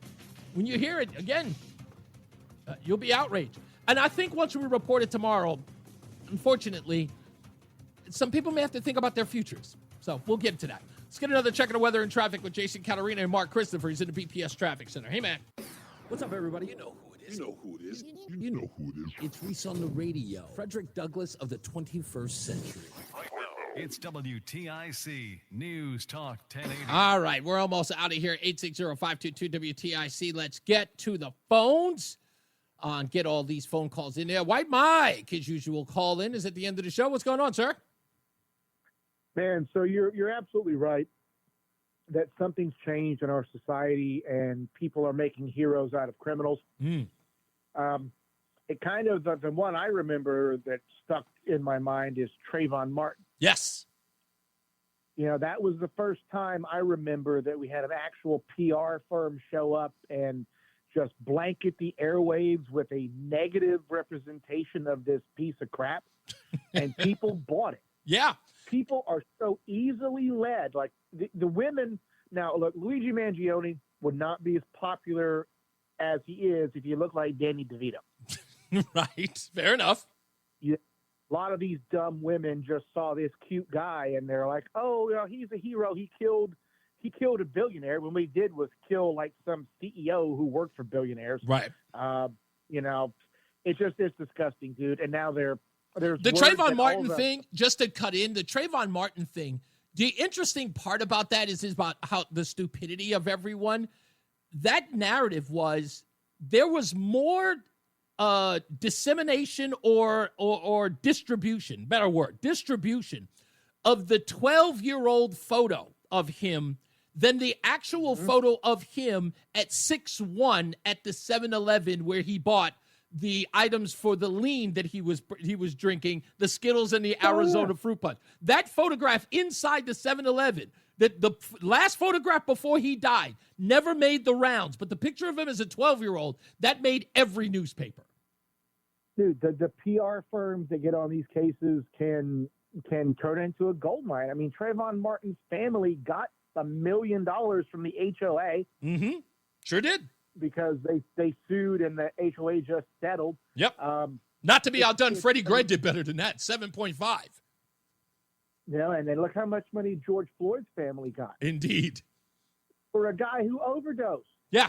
And they made that guy into a hero or a martyr when he was an absolute violent criminal. What, he held a gun to a pregnant woman's belly while he robbed her? Yeah. And yet people just leaped on this guy. And then it translates into football. Like, nobody was fanboying over Cam Ward. Cam Ward's a black man who got drafted number 1. Mm-hmm. But who are they all feeling bad for? Shedeur Sanders. What? Because it's racist that they didn't draft him, but they drafted a lot of other brothers before him. I'll go further than that. Out of the 64 first draft picks, apparently there were 64. I didn't even realize that. Even there's only 32 teams, but 64 draft picks happened. They said, I think the number was some 50, was it 59? Were African-American out of 64, and they screamed racism because Shedeur got drafted in the 5th round. I'm going, wait a minute. I think John Gruden real quick put up on his Facebook page that he had sources in the league that said the owners called the GMs and said, don't put that guy on the board. We don't want anything to do with him. Wow. And reports are that Sanders in his interviews was, quote, wearing enough cologne to make people's eyes water, had headphones around his neck blaring music, wasn't taking anything seriously. And when they asked where he'd be in 5 years, he said, mayor of this effing city. Jesus. Yeah, that, you know what? Even Deion Sanders wasn't that arrogant. Yeah. So, yeah, can you imagine, dude, it's a job interview and some dude has headphones on blaring like mumble rap at you. Like, bro, it's a job interview. It's a job interview, sir. Yeah. Put on a tie and a suit. Oh, he was dripping in jewelry, of course. Yeah, of course he was. Again, because he thought it was all about him. Let me go. I got so many people I got to get to. White Mike, I appreciate you, buddy. Let me get to this. I've got next up Larry. Larry's in Wallingford. Hey, Larry. Hey, Reese. Just a public service announcement. Mm-hmm. I've received 70 phone calls from scammers in the last month. I counted them. I collected them up. So if WTIC wants to do something, it's about solar energy. Okay, that's the scam. The scam is about solar energy? Oh, yeah. Okay. I can't believe it's Danny, Daniel, Adam, and it's an AI that's dialing from a 860 number. Wow. So just let people know out there. You already did. You already did. So it's a scam about solar panels or just solar energy? Oh, yeah. No, solar energy, and it's green energy, and which is a legitimate company, American Solar, which is. I think we lost him. Oh no, he put him on hold. Okay, all right. You know what? Let me get to this. Oh, we got to look at this. I'm stunned. He's actually called. It's none other than Rudy in Florida. Now I've already gotten rid of the music and I can't play it now. What are you doing back here? What's going on, big guy? Can you hear me? Yeah, I can hear you fine. What's going on? Well, I don't want to let a junkie get strung out because he hasn't heard my voice. Well, thank you. I got play the right song. What's that? I'm only calling because you didn't play the right song. Oh, I know what you want. You want your favorite song. Money Brothers, baby. Okay, you want your song? Let me see if I have it for you. I probably don't right now because, of course, I should have thought of that. That should have lured you in like a big mouth bass. I should have played it for you. But I always play it for you. Is this Hack FM or Whack FM? There's no such thing. There's no such thing. In fact, it's so funny you mentioned that. I saw your post on X about that. So I'm finally retiring the whole Whack FM thing because, I had it for over 40 years since I was, 15 years old. So if you actually go to my radio page on Facebook, I just got rid of it because I'm finally putting that to bed. But I thought that was clever when you did. So that was why I gave you the shout out. But it's been a while. I'm glad to have you back. We miss you here. So anyway, go ahead. Well, just to be clear about two things. One, I was never a big Feinberg listener. Okay. So this time of day, I didn't usually listen. Okay. But two, and you know what? I defend Tom all the way. It's his show. He does his show the way he wants. You have your show. Other shows in the history of WTIC were caller driven, and we had a little headbanging over that. I know I know that the shows are generally caller driven. Right. I understand people's grievances. Right. So, but the point is, I can't change the show. It's not my show. It's not the Rudy show from Florida. So if you want to go more commentary and less calls, that's your right. But it doesn't interest me. I understand that. And trust me, I still take phone calls. That's the reason why you're on right now. But I missed you, bro. I'm just glad that you're back. And plenty of people miss you. Listen. Where's my song? If you missed me, you would have had it keyed up. I will get it. I will get it keyed up before we get out of here. I want to hear it live. I can't do it now. Why would you put me under the pressure right now when I've got to go to all of these calls? Shattuck could pull it off. Yeah, that's probably because Tom? he has somebody to do it for him, and I've got to do it while I'm sitting. He broadcasts out of an attic Fine. in a Here we go. Okay, I got it. House. I got it. I told you that I would get it for you. So I'm working on it, and I will get it for you. Yes. And I was the one that recorded Mark. If you're going to play that. Yeah, I actually did find the audio. I found the audio on your page, and that was how I listened to it. I posted the audio of Mark. Right. Well, here's your blocked by Mary Faye. Here's your audio. Black, y'all, and I'm black, y'all, and I'm blacker than black, and I'm black, y'all, and I'm black, y'all, and I'm black, y'all, and I'm blacker than black, and I'm black, y'all. I'm blickety black, blacker than black, I'm blacker than black, yo, because I'm black and I'm back. Rudy always loves that piece. Reese, let's hook up in New York and get some Crown Chicken together. Goodbye. Crown Chicken all over Philadelphia when I lived in Philly. Yeah. The greasiest, nastiest stuff at 3 a.m. This is the reason, I had a heart ailment just because of that. That's the reason why I don't even eat fried chicken anymore. It's got to be baked. Those days of eating fried chicken are over for me. I only bake my chicken because I don't want to end up like exactly what you're trying to avoid. Yeah, exactly. All right, buddy. I will talk to you soon. I'll reach out to you later. All right. Let me get to Lori in Glastonbury. Hello, Lori. Hey there. I didn't know if you were keeping up with our Red Sox, but they had a pretty good weekend, and I'm super late to the show, so that's all I really kind of wanted to comment on. And I also wanted to ask if you knew what had happened to Jaron Duran, how a member, and I think you know that there's a Netflix documentary where Duran was very open about his mental health issues and about his attempted suicide, and one of the fans from Cleveland, one of the Cleveland people, yelled at him. He was on the field and yelled at him to tell him to go kill himself. Oh, man. And I just wanted to ask you, like, what? I know what I would like to see happen to this gentleman who said this horrible thing. But, I mean, tell me you're a terrible person without telling me you're a terrible person. But, what do you think? Do you think that a fan should be banned from the stadium for saying that, for yelling that out to someone? I was just about to ask you that exact same question. Great minds, my friend. What I would do under those circumstances, I would say this. Now,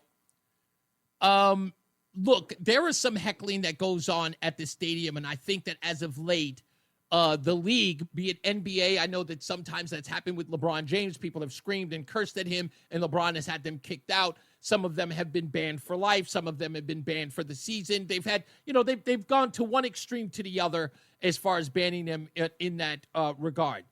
If it is a home team and someone is in the bleachers screaming at that individual, saying something like that to him, like completely offensive, like go kill yourself, like that. Let's say it's an opposing fan, right? Let's say it's, it's the Boston Red Sox and a Padres fan is making that statement. You ban him from the stadium. It's no harm, no foul. He's only going to show up when his team shows up. You're not losing a lot of money. But if it's a season ticket holder, that's a rough one. I would go so far as to fine them, or even tell them that, or give them a warning, if you will, to say that the next time that happens, then they have a potential ban on their hands. Okay, well then this is where you and I diverge then, because I'm ban his butt. I would ban him so fast it would make his head spin. You know what you're saying. You know to whom you're saying it. You know it's inappropriate, and yet you're still choosing to say it. Knowing full well that you may very well be banned for it. But I would say, okay, but I'm saying, okay, let's talk because do you think there's a difference between the season ticket holder and just the casual fan who bought a ticket that day? You know what? Okay. Maybe I'm a little too close to the subject. Okay, understood. But regardless, you don't say stuff like that. You just don't. I know. I agree with you that it's a tough thing to say. It's a rude thing to say. But there has to be, because remember, This is a controversy that goes beyond the statement and the individual it was said to. I'm telling you, once that conversation goes outside that stadium, it becomes a subject matter on PTI with Wilbon, and then once that, Stephen A. Smith is making commentary about it, then all of a sudden the story goes national, and it becomes a debate about what are the levels of which you remove somebody from a stadium for making a statement like that. And then, of course, there's the free speech and that's a private industry, so I don't think free speech applies here. But it's got to be, what's the level of punishment? You get to say what you get to say, right. But there is a price to be paid because Agreed. You've said something to someone who is open, and it's so hard for men to be open about their emotional issues. Yeah, I think it's like walking the tightrope over the Grand Canyon. When it comes to people who say things like that, I say, look, if you're going to say something that is inflammatory, I want you to treat it like a tightrope over the Grand Canyon. You can make it onto the other side and no harm, no foul. But whatever's incoming while you're on that tightrope, you got to face the consequences. It's a long way down. That's the way I look at it. Yeah. So I agree with you on that respect. Yeah, I would be banned at least for the rest of the year. Like you just don't get to say that. I think that's okay. You know what? There, you and I can meet a little middle ground. Maybe it's again. But I also say if it's a season ticket holder, you run the risk of offending other people, who are season ticket holders because they may be offended as well. But I get your point nonetheless. Thank you, Lori. I got to get up out of here. Okay, bye. Bye-bye. All right, folks. We've started our week. You can always catch Reese on the radio by going to reeseontheradio.com. Again, that's REESE on the radio.com. Yes, the website's back up. We've got more stuff on there as well. We've got pictures, photographs. We've got video, content, all that good stuff. Check us out. As I always say, radio is free, so we thank you for paying attention. Remember to keep JC in your hearts and in your mind. Sean Patrick, we love you and we miss you. Remember that panic is not planning, so plan your work and work your plan. Me, I'm Reese on the radio. You, make sure you get down to between rounds and get yourself a Reese's peanut butter and jelly sandwich before it all runs out on Wednesday. And let's get the, last of, if not for the rest of the evening, weather and traffic with Jason Caterina and Mark Christopher, who's in the BPS Traffic Center. Good night, Mark. I'll tell you what, that fan wouldn't have said it to Jared's face. Yeah, of course not. Because Jared is one of the fastest guys in the major leagues. So he would, Jaron, I should say. Did I say Jared? Jaron. Yeah. One of the fastest guys in the major leagues, and he happens to be really jacked, too. So, yeah. So what do you think? What do you think? Full-time ban or just banned from the game?